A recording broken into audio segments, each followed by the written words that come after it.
First, as Eddie McGuire would say, it's been a big week in football, but certainly a tough one for him. After 23 years, it came to this. I try my best, and I don't always get it right, but I don't stop trying. But today, effective immediately, I step down from the presidency of the Collingwood Football Club. Known as Eddie Everywhere, McGuire was a sports reporter turned footy show host, game show personality, and even had a crack at running the Nine Network. He was only 34 years old when he took over the powerful but troubled Collingwood Football Club in 1998. He saw it transform into a professional, modern and successful outfit. His demise came after the leaking of an independent report commissioned by the club which identified a racist culture. McGuire was proud of how his club tackled the problem, but his tone gave his critics an opening.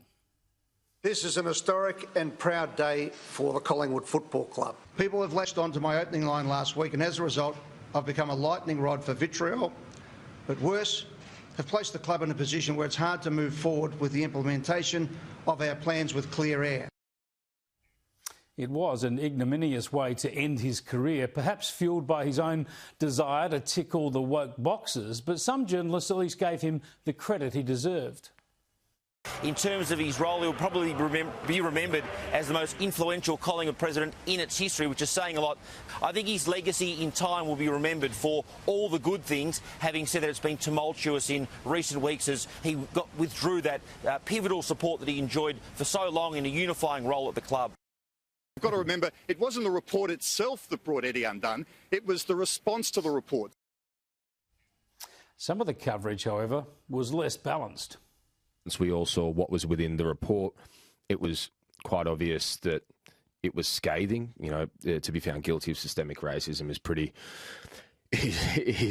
pretty strong. We've only just found out that the report has found them guilty of systemic racism.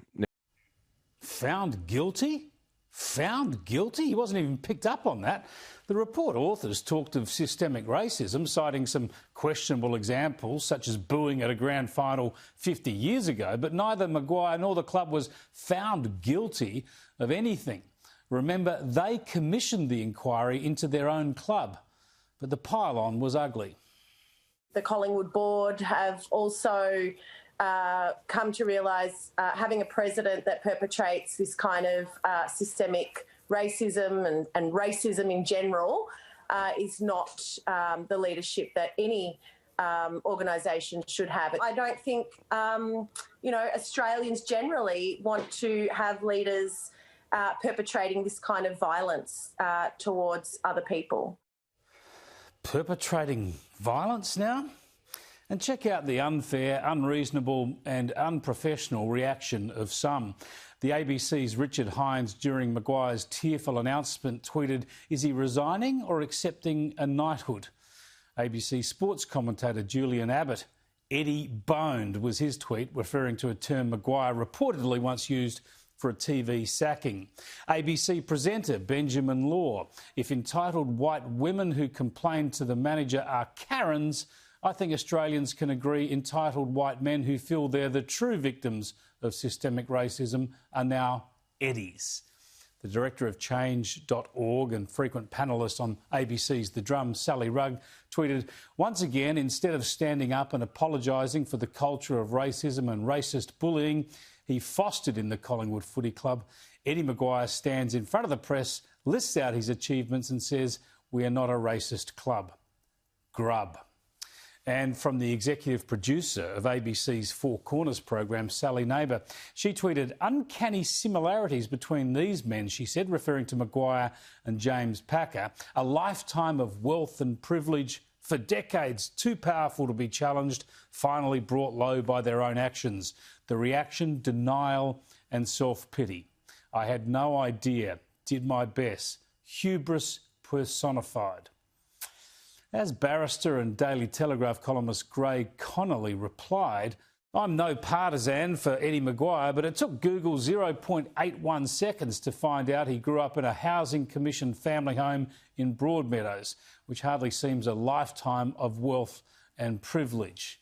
Indeed, Eddie McGuire is very much a self-made man. But the prize for chutzpah belongs to the former Insiders host Barry Cassidy, a lifelong Collingwood supporter who apparently excuses himself from the so-called club culture.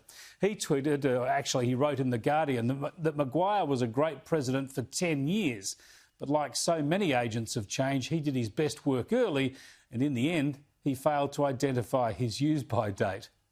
So Maguire should have gone after 10 years, apparently. Remind me, Barry, who was the host of Insiders and has family members working at the ABC as well, and hosted that show for 18 years before supposedly retiring, only to secure another lucrative gig at the ABC as host of 1+1.